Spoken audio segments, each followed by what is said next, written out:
So my name is Shanko. I am an engineer. I did my engineering, completed my engineering in 2015. Since then, so I worked with Wipro for a brief period of couple of years. After that, I have switched careers into the fintech industry. The data interpretation, the graphical this section cannot be taken lightly. It requires a lot of careful analysis, hard work, practice to kind of know the type of questions. And I was thankful that the test, the kind of questions that actually appeared were very similar in lines to the ones I practiced. Geometry and algebra were not my strongest suits, so I spent more time on them. The pace engine really helped me, right? So really helped me save up to I think 35-40 hours. Dhruv will comment more on it. I took the GMAT online on I think the 1st of September, right? The test went well, right? The test was really good in terms of the verbal piece. In fact, I'm going to say this out loud. There are a couple of questions on the critical reasoning on my very first and were extremely similar in content and style to the questions that I practiced on the verbal scholarim, right?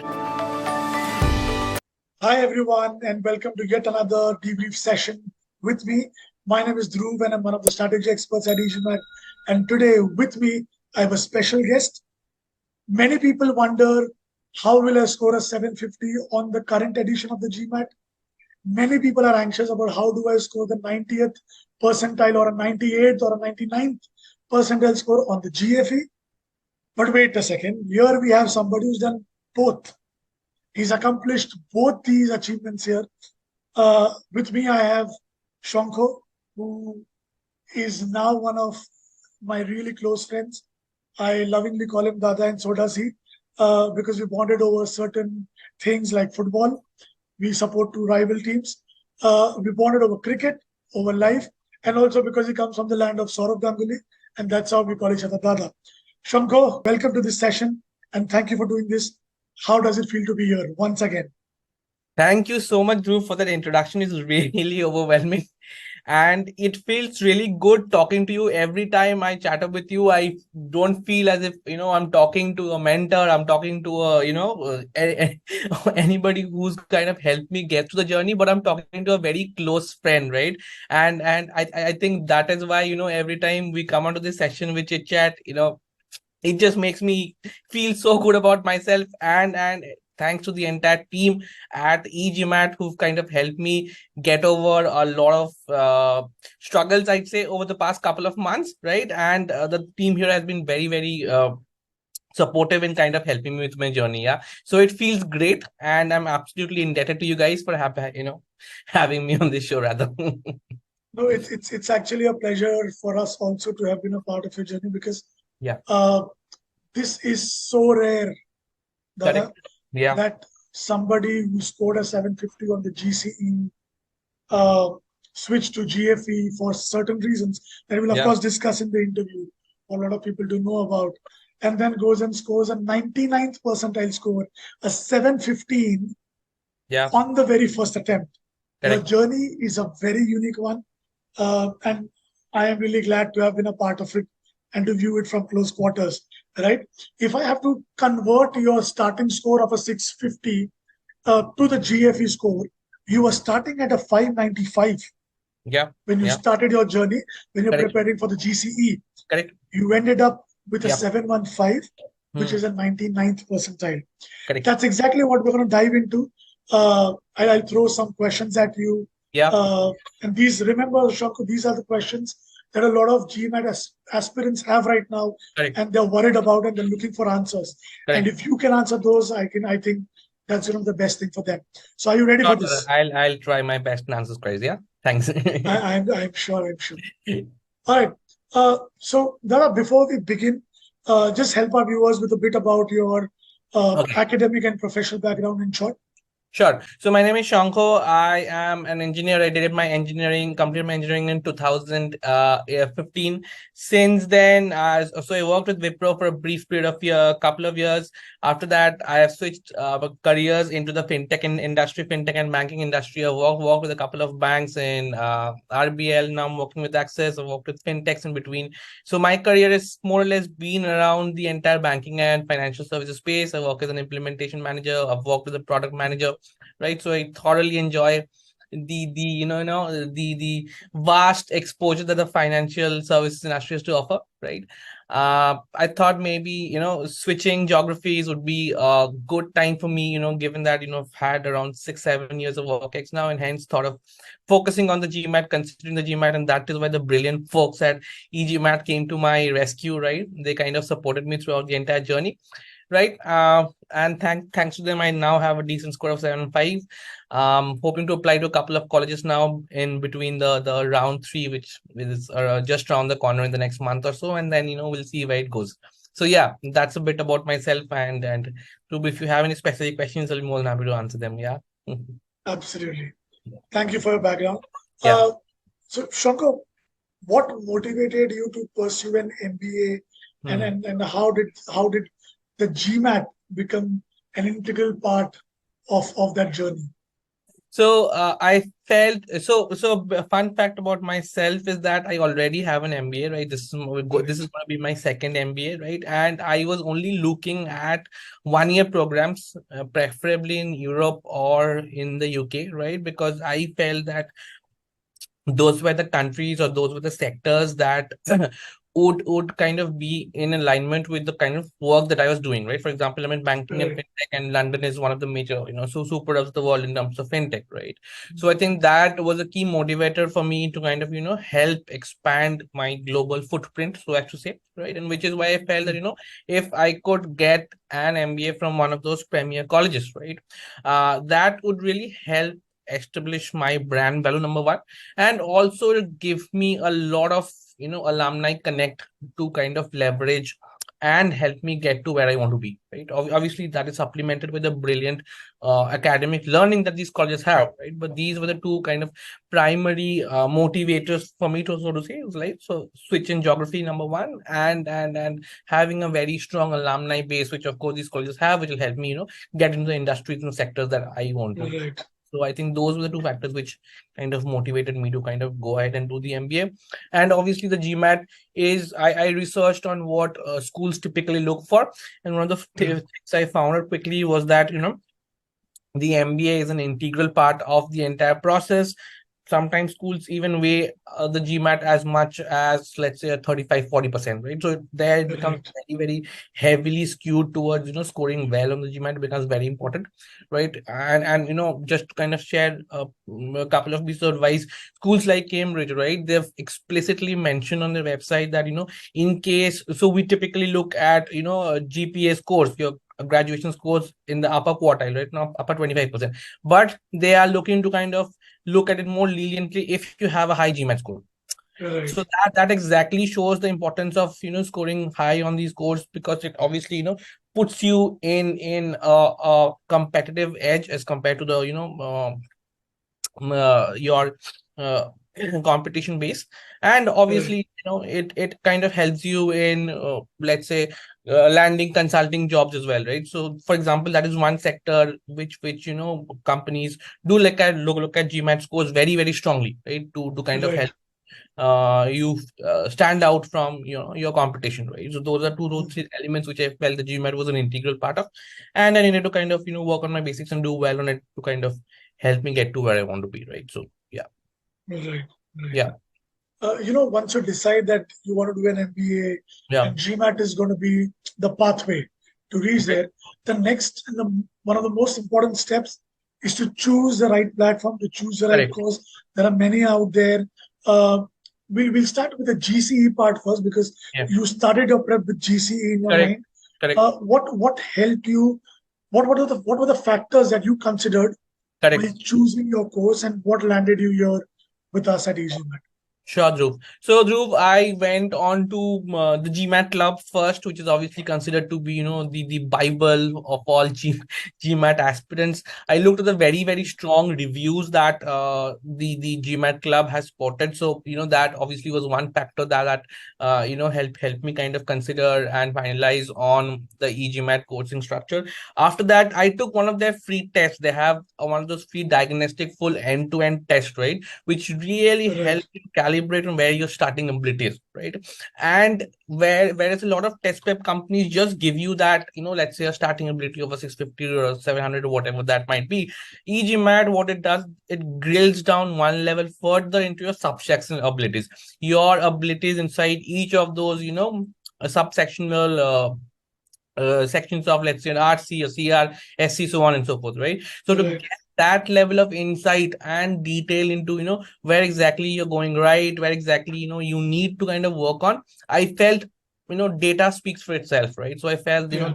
this is, I think this, syncs nicely with what my philosophy is and where I want to be. And let's kind of try it. And never for 1 second have I been disappointed in my kind of entire journey, right? So I think I'm very thankful to how the course has been so effectively designed, with a lot of thought process being put into it, with a lot of candidates, whatever be your starting level. I believe, the GMAT course is kind of the way to go. And I'll speak more about Dhruv as we go along, but from a course perspective, I think that is kind of what sets out EGMAT from the rest of Right. the competition, right? Yeah, yeah.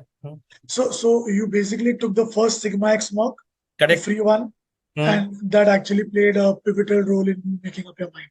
Absolutely, absolutely. The level of data that I got, that Right. absolutely, instilled in my mind that, this is the right course and I want to kind of go ahead with this, because I saw where I was good at. I saw where my, strong suits were, where I could work on and where I could get better, right? So in a Right. nutshell, yeah, that fairly made up my mind.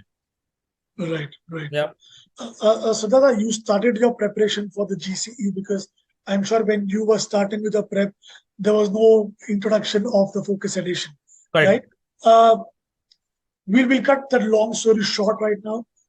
After you started with a 650, you scored a 750 on the very first GCE attempt, right? Absolutely. Yeah, yeah. But there's something happened because of which you had to switch from a GCE to GFE. Please Correct. explain that little journey in brief. Yeah, yeah. So like I said, right, I started preparing, I think, a bit early, around March, April times, when I took the first diagnostic test, right? I went through each of the course modules in very good detail. I picked up one course module after the other. I saw that my strong suits were fundamentally in critical reasoning, but RC and SC, my RC and SC game were letting me down, right? So I kind of picked up RC first and then SC afterwards, and then kind of started to work my way towards it, right? I kind of started to implement each of those meaning-based approaches that the course has to offer in terms of the sentence correction strategies, in terms of, pre-thinking. So I basically started with the verbal section first, finished it off, gave my, what do you call them, Dhruv? The verbal test readiness, Verbal cementing test readiness. quizzes, Yes, the cementing quizzes, right? My the bad. The cementing cementing quizzes. quizzes. I gave the cementing quizzes right after that, the verbal test readiness, and then I moved on to quant. So quant was kind of my strength. I was scoring somewhere around 47, 48, but the engine still showed me where I need to improve. For example, geometry and algebra were not my strongest suits. So I Right. spent more time on them. The pace engine really helped me, right? So, really helped me save up to, I think, 35, 40 hours, and Dhruv will comment more on it. Yeah, right. Right. So I think those things really helped. And come test day, so I gave a couple of mocks as well. I was doing kind of decently well on the mocks, scoring around 700, 710, 20. My scores are hovering on the number, so I felt pretty confident. And I took the GMAT online on, I think, the 1st of September, right? The test went well, right? The test was really good in terms of the verbal piece. In fact, I'm going to say this out loud. There are a couple of questions on the critical reasoning on my very first one were extremely similar in content and style to the questions that I practiced on the verbal scholarim, right. So Coloring. Yeah. that's insane. I think, to have those questions just get done within under 30 seconds, that gives you that extra push and that extra confidence as well, right? So test went well. I was kind of very happy that, hey, I've scored a 750. We partied.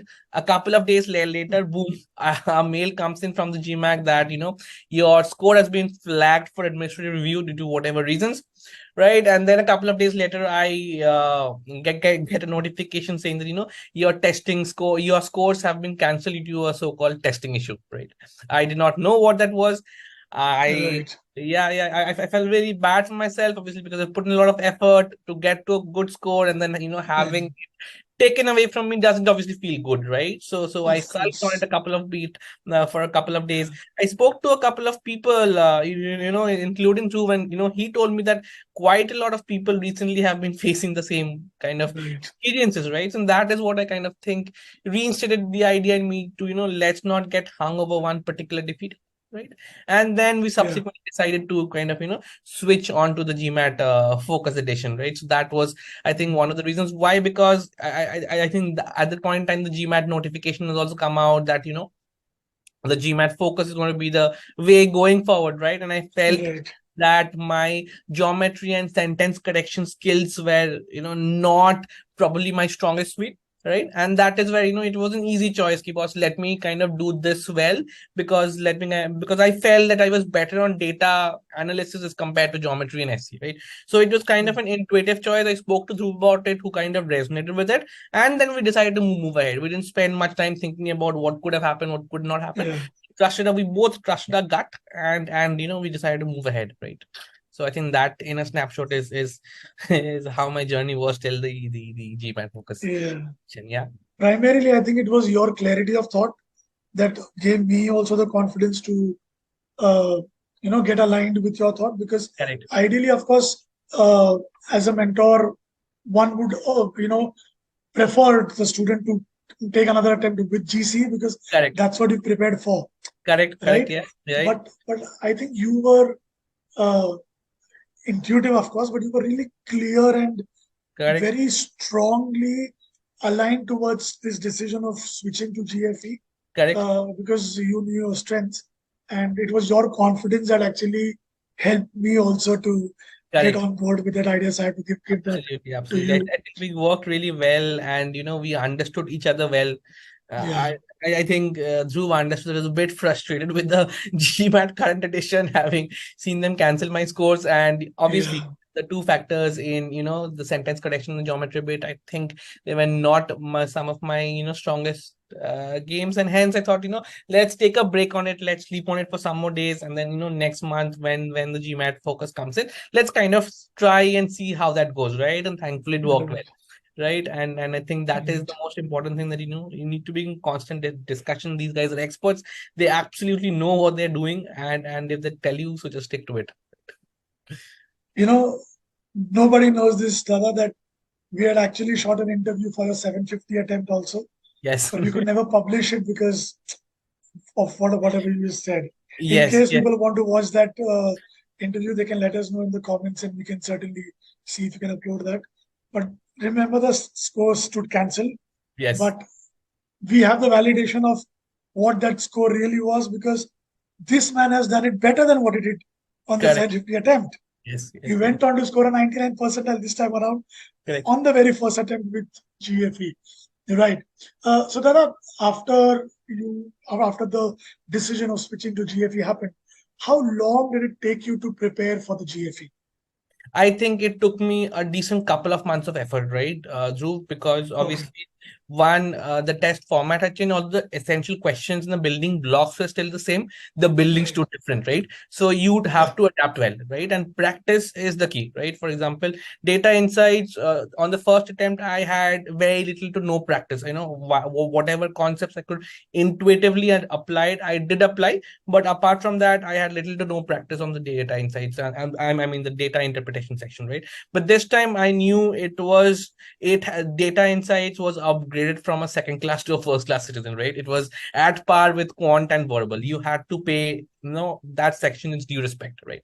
So I one of the very first things I did was that I gave a couple of online official mocks on the GMAC, and then instantly I realized that this section requires a lot of hard work, right? I spoke to Dhruv. Right. Dhruv told me that our DI section was just getting ready, and you should immediately start working on it, right? I think Dhruv, that was Right. somewhere in October, I believe, when the Yeah. changes were coming up, and GMAT was so good in terms of getting all of that content together ready so quickly. For example, it helps somebody like me to kind of finish up all of that material in the next 1.5 months, right? So I Right. went through each of those subsections of table analysis, graphical interpretation, two-part analysis, multi-source reasoning, right? I went Right. through all of those sections very meticulously. I did not skip even a single question, right? Because I Yes. knew, yeah, because I knew that if I kind of do all of these basics right, these guys, I trusted these guys to have my basis covered, right? So if I knew that if I put in the practice, if I put in the effort, if I understood the rationale between each wrong question, that would obviously get me in a strong position for the GMAT focus. Right. So I trusted these guys. I mean, with whatever I had, and I just kind of kept doing question after question after question after question, right? And obviously the basics very well, right? So the concepts and the basics in the question, right? So I think that is what worked with me on the GMAT focus. To be very honest, the data interpretation, the graphical this section cannot be taken lightly. It requires a lot of careful analysis, hard work, practice to kind of know the type of questions. And I was thankful that on the test, the kind of questions that actually appeared were very similar in lines to the ones at practice. There were no major surprises as such, right? On While a DI couple of questions, Scholarinium. yes, it did. It did, Okay. it did the true. And while a couple of questions were out of the box charge that required, deep thinking, but even with the concepts learned, I was able to kind of, do well on most of them, right? So I think that is what kind of helped me score. I think I scored a 90 on the 90 percentile on the 90. Yeah. percentile on the 8 DI. DI, which translates I think to an 81 scale score. But I 81. think that was good considering, yeah, the DI section was lengthy. It required me to stretch myself, and thankfully I was able to do it. Yeah. So were we as EGMAT successful in making DI the first class citizen as well in terms of the course at that Absolutely, point in time? absolutely. I mean, to be very honest, and you can see this on my, the course content as well that I've gone through. I did not skip one single, like I said, I did not skip one single question on the at least the table analysis and the two-part Right. analysis and the graphical piece. I knew I wasn't that great in multi-source reasoning, so I'll share what I did on the actual exam as well. I thought to myself that there are 20 questions, 17 are going to be on my strongest sets. MSR, from what I had learned and what I'd heard about in the previous interviews as well, it was taking Right. students a lot of time, right? It was very time consuming. So I knew that, I'm going to skip those because they had this review feature enabled, right? I knew I was going to do skip and next on those three questions. And if I could get time, I would come back and, start working on those questions. But I did not find Right. time on that, on the day of the actual test. So I ended up scoring, I think I got around 14 correct out of the 17 that I've attempted, right? And obviously the MSR, Okay. all of them went wrong, right? Due to obvious reasons. But yeah, a 14 out of a 20 did actually land me in a 90 percentile score. So I think that is very important. You have to play to your strengths because the DI section is quite a long kind of a section. You need to be on your toes. You need to minimize the use of pen and paper as much as possible. And these guys absolutely helped in terms of the visualization strategies in the DI, right? They'll, for example, just to give you a very specific example, if there's a graph that asks you to find the range, right? Instead of just going down and working pen and paper, these guys actually ask you, visualize the graph in terms of where are the, your lowest score starts from and where the highest scores ends at. All of those techniques are, taught by these teachers at EGMAT so very meticulously. And I think that's what kind of helped me through is the, DI section as well, right? And what did you love the most about the DI cementing Scholarinium, DI Scholarinium? Yeah, so the DI cementing column was very helpful. Obviously, like I said, the DI section is designed to crunch you for time. You will never have time on the DI section, right? And the cementing quizzes were an exact replica of what was happening on the test, right? They would actually crunch you for time. They would require you to think on your feet. They would require you to minimize the use of calculations, Right. right?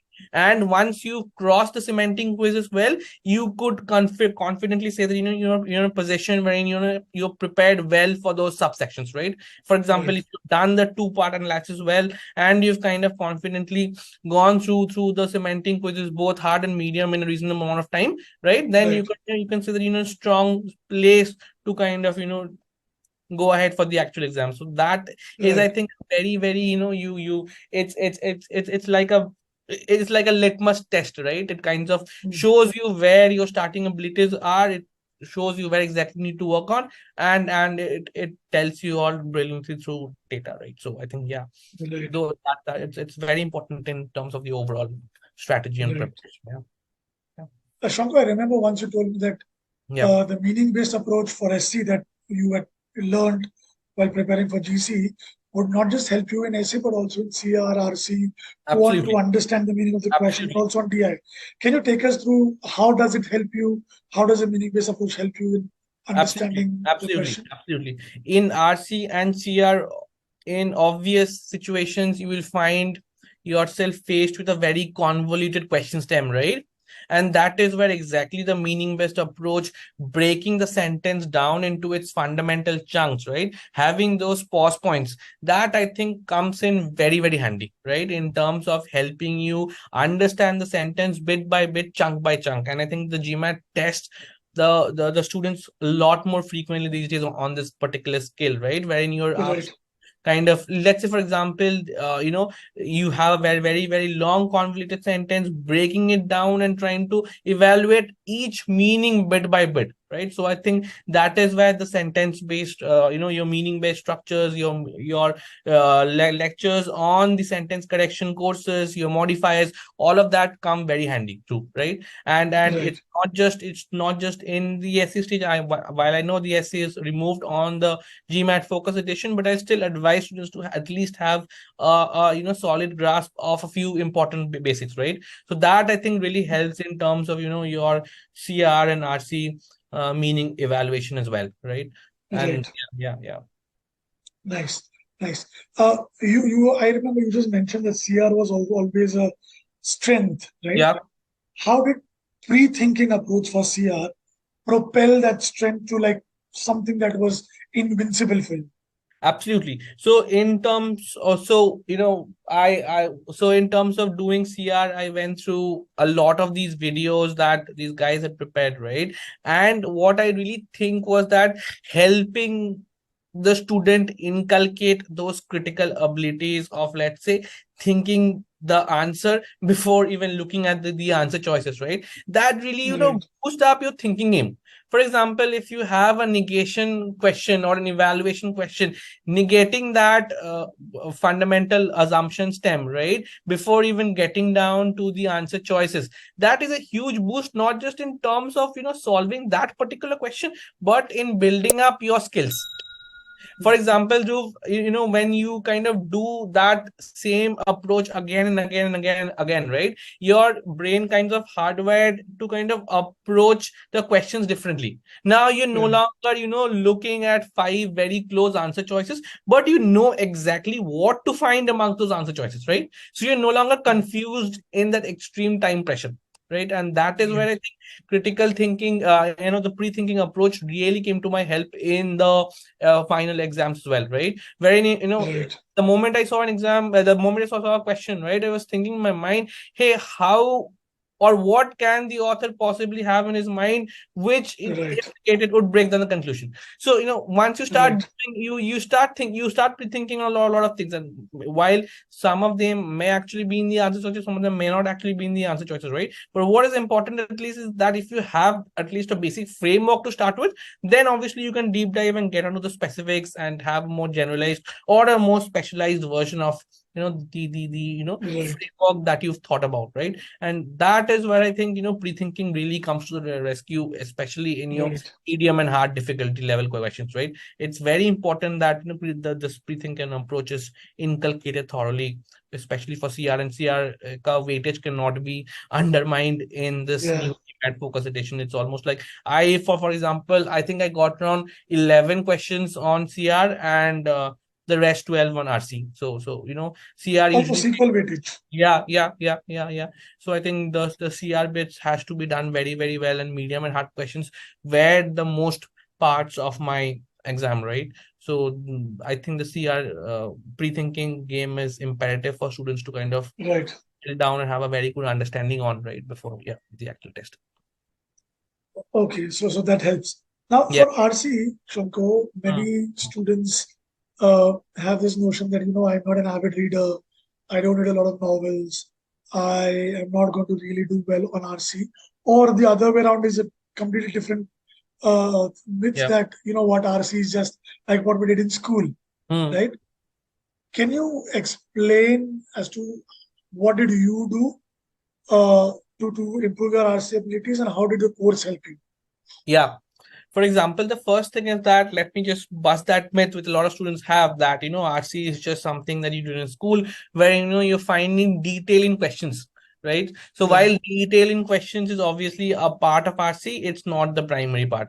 The main skills applied are inference as well as, application skills, right? And right, that is not something you usually taught in schools, not something that, you readily get built with if even if let's say you're an avid reader, right? So what is really important is to bring those fundamental skills of pre-thinking, inference and application even in your RC game. For example, whenever you're thinking, right, whenever let's say I got a lot of passages on the actual focus edition as well as on my last current edition is the last the original edition or whatever you may call that, right, in which a lot of questions required step-by-step application of the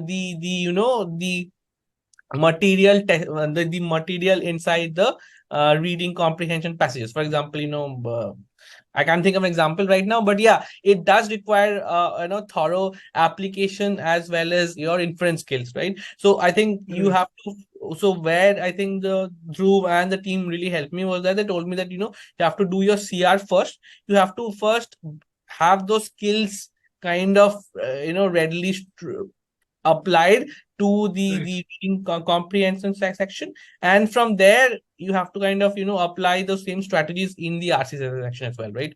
So that is I think fundamental in how they kind of help you teach the reading comprehension skills as well. The meaning based approach I think really helps trying and understanding where the author is coming from, trying and understanding what is the author's thought process. Why did he even take time out to write a sentence, right? To write a sentence or to write the paragraph, right?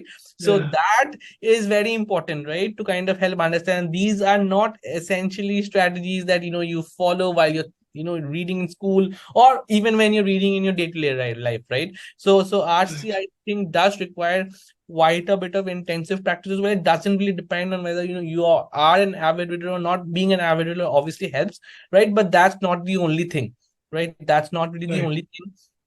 You need to kind of apply those strategies very, very carefully. Otherwise, you're just going to get right, lost in a lot of convoluted text in a very short amount of time.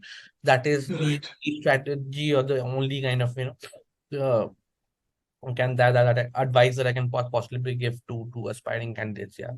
right, Yes. right. So coming to quant was a strength already, Yeah. and the quant course that EasyMet has, it is actually meant for everybody, Correct. whether you're already strong at it or not that great at math already.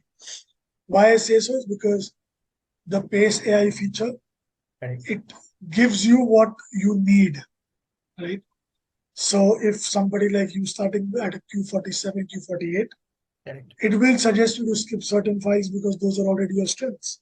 Correct. Will ask you to focus on certain areas which are weaknesses, Yeah. right? So you, my friend, saved 43 plus hours Wow. I did not on know the that. quant course. Wow. Impressive. Yes, 43 hours on the quant course. I would like you to just explain the Pace AI engine a little, and how does it work and how did that help you?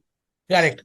So I remember very nicely when for example the number properties and word problems. I thought those were my strongest kind of areas, right? And when I took the first couple of diagnostic tests, I did perform well on them. And then the Right, engine suggested that out of let's say the block had let's say 20 concepts to 20 concept files to kind of go through, right? I only need to take a look at let's say two or three, right, right, depending on wherever you faltered, right?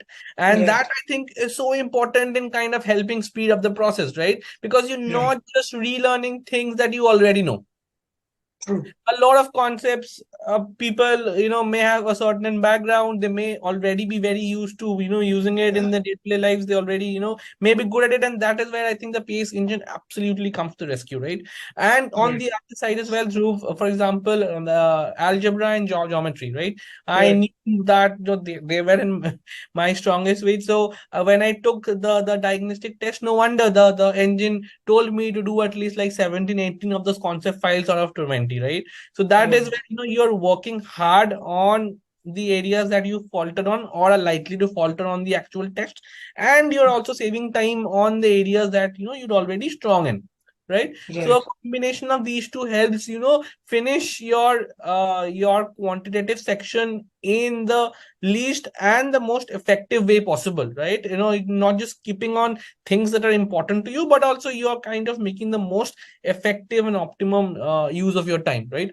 So I think Right. that approach of the Pace AI engine is really commendable. I do not think any other test prep company right now, GRE, GMAT, CAT, whatever, has this kind of feature. This is really industry first proposition that these guys have brought forward, and I think students should kind of make the best use of your ability, because depending on whatever your starting ability is, right, they will recommend you what course of action to take. and Right. and and in a world where everybody's working, juggling multiple Yeah. things, family, professional life, and it's really helpful to kind of have that extra time that the engine saves, right? So yeah, Right. those are my 2 cents on how the Pace engine really helped me in the quant as well, right? Yeah. Right. I have two questions on this, on verbal Scholarinium and quant Scholarinium, Yes. specifically semantic quizzes. One, were they challenging? Second, if Yeah. they were, why was that helpful to you? Okay. So verbal scholarinium, I'd like to say the questions are challenging, right? Let's not try and sugarcoat it. In terms of your medium and your hard difficulty level questions, as you go up in your difficult level, the questions do become more challenging. But obviously, the where I think the verbal scholarinium really helps is, even let's say you take a certain block. Let me take a certain block to help explain this better to aspiring students, right? Let's take critical reasoning. You have assumptions, you have evaluate, you have inference, you have strength and weakness, so on and so forth, right? Now a student may be naturally be able to do well, let's say, in assumption, but Right. on the other hand, the student may be faltering, let's say, in your strength and weaken questions, for example. That Right. is where I think Scholarinium's insight section really helps, in terms of showing key boss, you're good at this, but this is where exactly you need to work on. And through constant practice on the weak areas, for example, I'll talk about my personal case as well. I was doing well on let's say the application section of the RC, but was not able to fundamentally juggle those intricacies of the evaluate section. So that is where I reached out to Dhruv, and Dhruv told me that, boss, you need to go back to the practice files on evaluate questions once again. You need to do them thoroughly, then you need to come back to the verbal scholarinium, take couple of semantic quizzes, take a couple of custom quizzes, especially suited to Those your. topics. Correct, especially suited on those topics, and then we'll see how the Right. magic happens, right? So that is where I think verbal scholarinium and the insight sections, the both are very important, and both go hand in hand, right? One gives you Right. data, the other gives you action to work on that data, right? So, Right. so I think that is where it really helps, and yeah, it really helps to boost your scores in the negative areas, because on the GMAT, if you aiming for a high score, really high score, you have to deep dive and work on your weak areas, right? Everybody will fundamentally have strong areas and weak areas. It's important to not neglect those weak areas, because that is where your scores will be brought down, right? I was Right. given a couple of mocks as well as not doing well on the sentence correction bits, or scoring in the mid 45 50th percentile. It drastically brought down my entire verbal score, right? So it's a very adaptive engine, and if you don't have those skills necessary to perform on any subsection, it will kind of make use of that weakness and bring your scores down, right? Right. Nicely put. Yeah. Shanko, it's time to show the viewers the mental side of you, the Yeah, mental strength that you have. correct. I'm sure by now they know what I'm talking about, but we'll dive a little deeper into that. Shankar, was somebody like you who was aiming for a 730, 740 on the current edition, Correct. scores a 750, Yeah, right? The scores gets cancelled. I'm not undermining anybody, but if you're aiming for a 740, you get to a 750 correct. and the scores get cancelled, it is extremely difficult to accept that Yes, and then go for a reattempt. correct. If you're aiming for a 740, you score a 710, It's it's not easy. as difficult to go for a reattempt Correct. because Absolutely. you know that you still just need to step up Correct. a little and you'll be there. Correct. But you got more than what you wanted, Correct. and that was snatched away. Most people would give up there. What kept you going? Well, philosophically, what I thought is that, I have a good ability. My GMAT mocks were showing that I was doing well. The EGMAT Sigma X mocks were showing that I was doing well. Obviously, I had scored very well on the actual test. Due to some or the other unforeseen circumstances, that score may have gotten cancelled. I thought to myself, what if I actually had a bad day at the office, right? I mean, obviously, it's something that is difficult to digest, right? But at the same time, it's important to, have your end goal in mind. It's important to, understand that the solid GMAT scores will hopefully boost your conversion success at top schools. And it's important to, not give up in the face of adversity, right? Yeah, Everyone will be preparing for these very competitive schools. There will be challenges, right? I mean, in some of form, course. shape, or the other, challenges do come in everybody's life, and its function is to make you stronger, right? We are who we are because of what we faced and how we kind of deal with those challenges, right? It's important to kind of not get bogged down. And I knew that if I gave it one more shot, if I if I straight if I stayed true to my abilities, I knew I'd be able to do well. And I was this time around, I was not just thinking about what scores I could get. So when Dhruv asked me, right, that do you have a target score in mind? I said no, I don't have a target score in mind for the GMAT Focus Edition, right? Because I was just concentrating on doing well and keeping calm in the actual test. I mean, scores and everything else kind of became, I think, less important, right? I was Mm. just focused because I knew I had given a lot of effort into it. I'd spent 6, 7 months of effort into it. And I knew that, if I gave one more shot or maybe a couple of shots, I did not know, how long the journey would last, right? But I knew that, if I gave it a couple of shots, the law of averages would prevail where, you get close to where you want to be, right? So Yeah, that was my fundamental thought process that this is, I know I'm good. And through Dhruv kind of, and this is where I'm really thankful to Dhruv that even in those times when the score got cancelled, I think Dhruv used to ping me every other day, used to ask me how I was doing. He used to constantly tell me, boss, you should go for it because I believe your abilities are of a 740 plus, right? And that is what also kind of ingrained in my mind that hey, if somebody as experience is telling you this, then probably you have something that will help you in the actual exam as well, and you have that ability, right? It's not just a fluke, right? That 740 or 730 or 750 happen, right? And you have that actual ability in you, and you should kind of not give up on that. Obviously, what happened was not the ideal situation, not the ideal scenario to be in, but it's important to persevere. I knew that this it's not a never ending process. It's a finite process, maybe a couple of months, maybe 4 months, but I knew that the process would end, right? It's not like you have to continue this journey. So I thought to myself that hey, let me calm down, let me kind of give it my best, and then we'll see what happens, right? So this time around, even during the test, I was not even focused about what score I was aiming for. Last time I'd done a lot of research. You have this 2D graphs wherein they show you score a 48 and a 50 here, so you get a 730, so on and so forth, right? So I'd done a lot of research on those numbers and graphs. This time around, I was pretty relaxed. I just thought to myself, let me just give my best, right? And we'll see what the score happens and how that journey unfolds. But let's not overthink. Let's kind of focus only at the problem at hand. Let's kind of do those building blocks well, and we'll see where we land up at.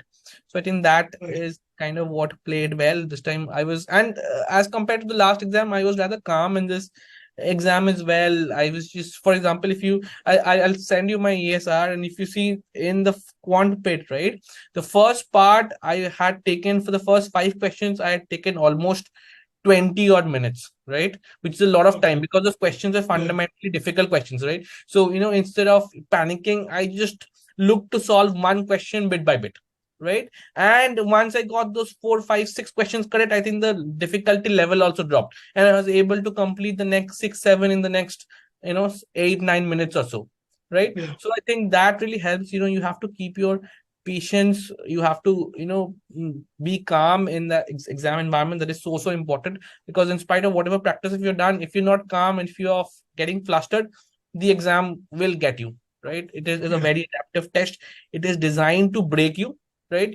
Everybody will have a breaking point, and it's important to get back up in that test in terms of difficult moments, and keep on applying your basics, keep on believing in yourself. And I think that will what work more often than not, right? Yeah. So I think those are my 2 cents into, yeah. Nice. Nice. Dada, let's get into your study habits. Yeah. How did a day in your life look like? Okay. I'm not talking about GC and GFE separately. Yeah. Just normally, you consider Okay. this to be your entire Fair enough. journey. Just tell me, how would your week look like? Or your day Right. look like? Right. So, like I said, right, it's already working as is the case with most of us. So, I used to get up around 6:37-ish, put in at least an hour of effort, because that is when in the morning your mind is fresh. You kind of want to get work done. And then I went on with my day with my office, finished office around 7:38. I got a bit of exercise in my body, and then around 9-ish, I put in half an hour of effort. I think so. 1.5 hours of effort a day during the week is what I typically focus on, because obviously after that I get exhausted, and no point studying on a dull mind, right? Doesn't really help. True. It doesn't really help anybody. And on the weekends, I made sure that not going to go outside, party, do those things which are necessary in the weekends, and focus. So I think I used to put in around 6, 7 hours of effort, sometimes probably more than that, 8 hours of effort a day, consistently for the last 4, 5 months, right? So the weekend efforts really help. In terms of the week, it's just important to not keep the light burning, right? You shouldn't like fizzle out. You put in a lot of effort during the weekend and then you fizzle out in the week. That shouldn't happen. So whatever you've learned in the weekend, you should fundamentally work on those areas. Just put in a bit of practice. Just make sure that you don't forget, or you don't get out of touch with those concepts during the week, and take it module by module, right? So I think that is where that is how my entire study plan was spaced out. I started for the last I started in March, right? Studied till I think June, July. Then I started giving the mocks as well. I got in touch with Dhruv, and that is when he suggested that I give a couple of mocks. I figured I wasn't doing well in the first couple. Either quant was going wrong or something, or the other RC or CR was going on. So I worked on those aspects like Dhruv suggested, and Dhruv can delve more on that. Yeah, and then I kept on kind of grinding, kept on having the same study pattern. I wouldn't over exhaust myself on the weekdays, because obviously we have other commitments as well, right? And yeah, I think that is how kind of got me to where I am today, right? Nice. Yeah. Nice. And another very important question for you, Shankar. Yeah, So, another thing, Dhruv, just go ahead. Yeah, another No thing, worries. Dhruv, is that one bit of advice is that I'd recommend students to start with one section first, complete that, and move on to the next section. That is so important, right? Because the moment you're juggling between multiple sections, right, neither does your kind of brain capture that, nor you're able to fundamentally apply those skills. So even for students who are going to plan to take the GMAT focus, right, I'd recommend students to either start with the quant or the verbal piece, get those completed, then do the other one, and finally move on to a DI section, right? Let's not juggle between multiple sections, because that is where I think students end up wasting a lot of time, and the effort isn't consistently effective as well, right? So I think that is very important. And within the sections as well, right, there's a specific study plan that is recommended by the EGMAT team. I would very strongly advise students to follow that to the T, right? Do the basic courses first, do the cementing quizzes next, and then finally move on to the test readiness piece. Do not skip or juggle between the sections in that order, right? So that I think is Right. kind of important, and I felt like worth sharing, which I feel would and Absolutely. end up saving students time as well, right? True, true. Very Yeah. true. So Shanko, how was the experience for the GFE Hmm. different test experience, right? For Hmm. GFE different from the current edition because you took Okay. both. Yeah, yeah. So GFE is a lot shorter. So the Right. in terms of the number of initial screens that you have to click on the GFE, they have reduced it down. You no longer have to send your schools at the day of the test. It saves a lot of anxiety. You can just click next and you immediately get started onto it, right? So I think that is very helpful. One thing which is important to note is that between the two sections, so you have three sections, right? So you get fundamentally two breaks, so you can only take one break of 10 minutes, right? And the other break I think is of 1 minute or 10 seconds or so, right? So it's important to decide how you want to pace yourself and where you want to take that break. For example, I Right. knew that I my quant skills were a bit better, and I was more comfortable rather doing quant and DI on the first go, so I wrapped up with quant in my first section. I then took DI. I then took a 10-minute break to kind of, Yeah. go to washroom, kind of,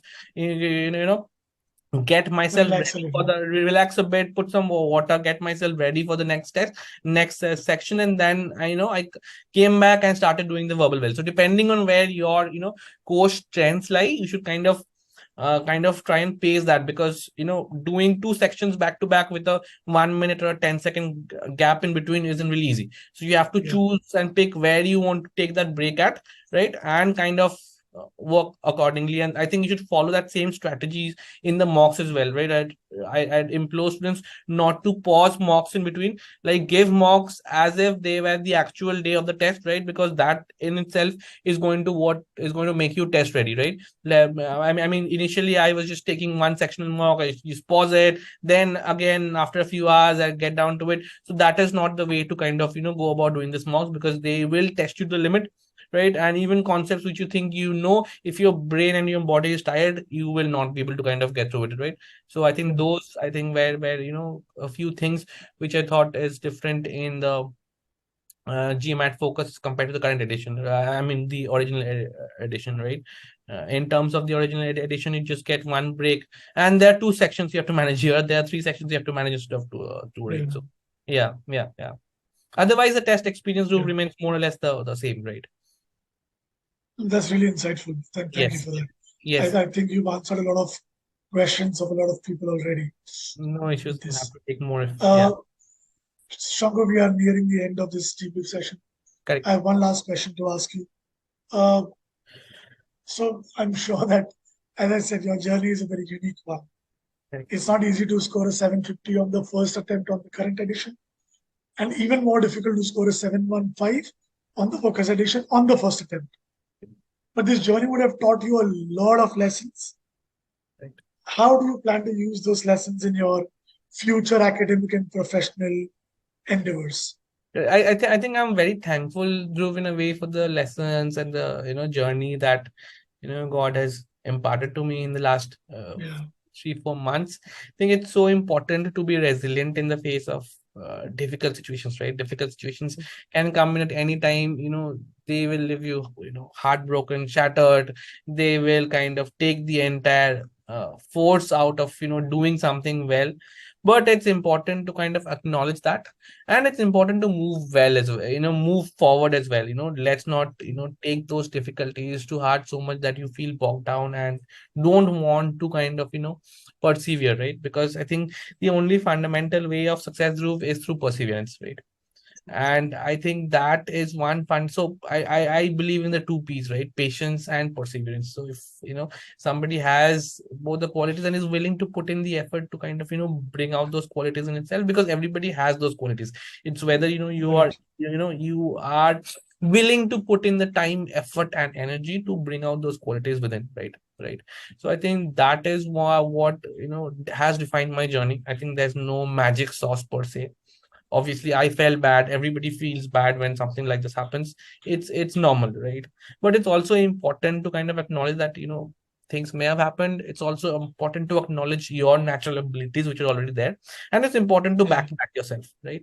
It's so very important to back yourself. It's important to have that self confidence, to not be arrogant, as well as be humble enough to acknowledge what you are, right? So I think that really helped me in my journey. And obviously I would really like to extend a very round of thanks to Dhruv as well, who's been so supportive of me throughout this entire journey. Obviously he, we share a different kind of bond which goes beyond any student and mentor per se.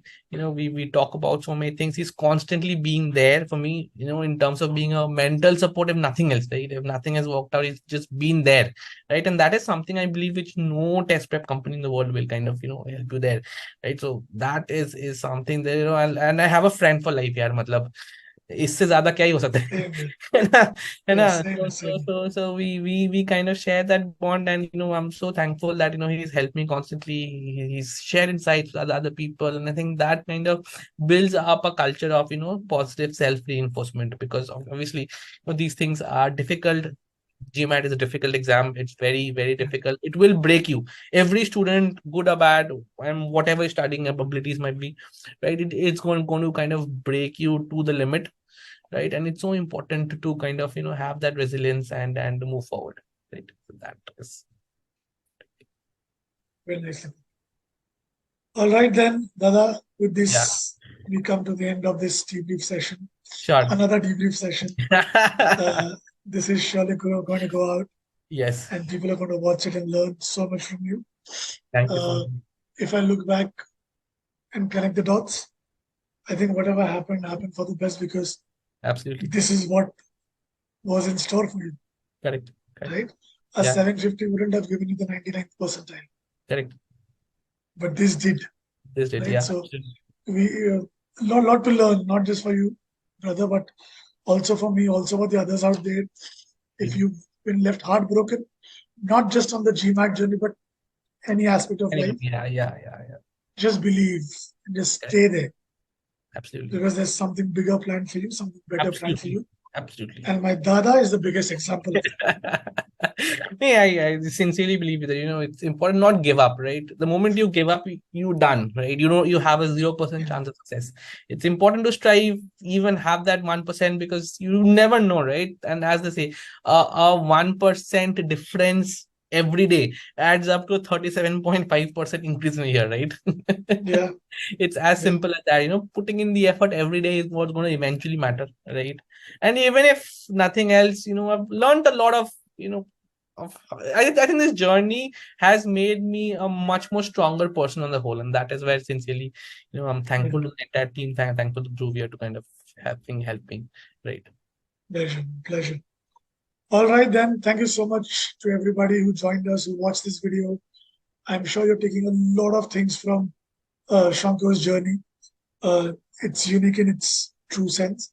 And I just hope that your journey is great too. And I hope that I have many of you right in front of me in Shankar's place someday, and you all become successful in your own personal endeavors as well. Thank you so much for joining us. Thank you so much, Dada, for doing this. And Thank you. I will My see pleasure. you when I'm in your city soon. Absolutely. And all the very best to all the GMAT aspirants out there. Yeah. Make it count. Thank you so much. Absolutely.